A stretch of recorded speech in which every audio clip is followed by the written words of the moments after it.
ইসরায়েলের প্রধানমন্ত্রী Benjamin Netanyahu যখন জাতিসংঘের অধিবেশন কক্ষের পোডিয়ামে দাঁড়ালেন, তখন একে একে দাঁড়িয়ে যান অন্য দেশের প্রতিনিধিরাও। বক্তব্য শুরুর সঙ্গে সঙ্গে বেরিয়ে যান বিশ্বের কয়েকশো কূটনীতিক। এ ঘটনা একেবারেই ব্যতিক্রম, কারণ জাতিসংঘে সবাই নিয়মকানুন ও শিষ্টাচার মেনে চলেন। তবে এ ধরনের ঘটনা এবারই প্রথম নয়। এর আগেও এমন বেশ কিছু ঘটনা ঘটেছে, এমনকি আরেক নেতার ক্ষেত্রেও হুবহু নেতানিয়াহুর মতোই ঘটেছে। চলুন জেনে নেই এরকম আরও কিছু ব্যতিক্রমী ঘটনা সম্পর্কে। 1960 সাল সোভিয়েত নেতা নিকিতা ক্রুশ্চেভ জাতিসংঘের সাধারণ পরিষদে এক অভিনব প্রতিবাদ করেছিলেন। সে সময় সাধারণ পরিষদের এক বৈঠকে ফিলিপাইনের এক প্রতিনিধি পূর্ব ইউরোপে সোভিয়েত নীতির সমালোচনা করে বসেন। প্রতিবাদে নিকিতা ক্রুশ্চেভ হাত মুষ্টিবদ্ধ করে টেবিলে আঘাত করতে থাকেন। এক পর্যায়ে তার ডান পায়ের জুতা খুলে বারবার টেবিলে আঘাত করে প্রতিবাদ জানান। ওই বছরই অর্থাৎ 1960 সালে জাতিসংঘের সাধারণ পরিষদের সভায় কেন্দ্রবিন্দু হয়ে ওঠেন কিউবার নেতা ফিডেল কাস্ট্রো।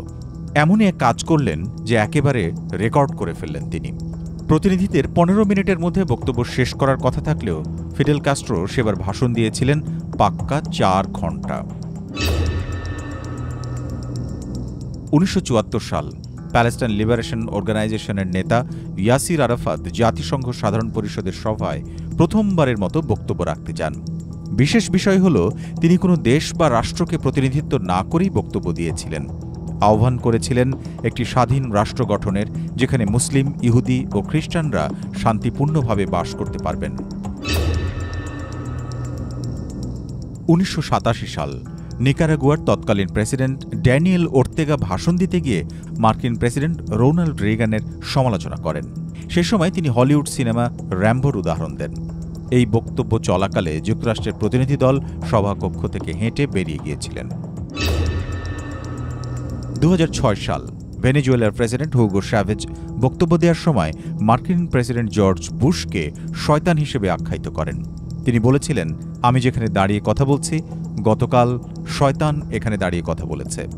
চ্যাভেজের বক্তব্যের আগের দিনই মার্কিন প্রেসিডেন্ট জর্জ বুশ সেখানে দাঁড়িয়ে বক্তব্য রেখেছিলেন। 2009 সাল লিবিয়ার নেতা মুয়াম্মার গাদ্দাফি জাতিসংঘের সাধারণ সভায় উঠলেন ভাষণ দিতে, কিন্তু সেখানেই অভিযোগ করলেন জাতিসংঘের নিরাপত্তা পরিষদের সদস্যরা জাতিসংঘের মূল নীতি ভঙ্গ করছে। এটুকুই নয়, তিনি জাতিসংঘের সনদের একটি পাতা ছিঁড়ে ফেললেন।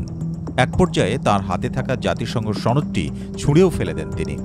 তবে মজার বিষয় হল, গাদ্দাফির 75 মিনিটের ভাষণের পরপরই অজ্ঞান হয়ে যান তাঁর অনুবাদক। ফলে শেষ 20 মিনিট তাঁর কথা অনুবাদ করেন জাতিসংঘের আরবি ভাষা অনুবাদ বিভাগের প্রধান। 2010 এবং 2011 এই 2 বছর ইরানের প্রেসিডেন্টের বক্তব্য চলার সময় বের হয়ে যান একাধিক পশ্চিমা দেশের প্রতিনিধিরা। 2010 সালে আহমাদিনেজাদ অভিযোগ তুলেছিলেন 2001 সালে 11ই সেপ্টেম্বর টুইন টাওয়ারে বোমা হামলার ঘটনা যুক্তরাষ্ট্রই সাজিয়েছে। আর পরের বছর তিনি অভিযোগ তোলেন ইসরায়েলকে রাষ্ট্র হিসেবে প্রতিষ্ঠিত করতে তারা দ্বিতীয় বিশ্বযুদ্ধের গণহত্যাকে অজুহাত হিসেবে ব্যবহার করছে। এই দুইবারই একাধিক পশ্চিমা দেশের প্রতিনিধিরা বের হয়ে যান জাতিসংঘের অধিবেশন থেকে।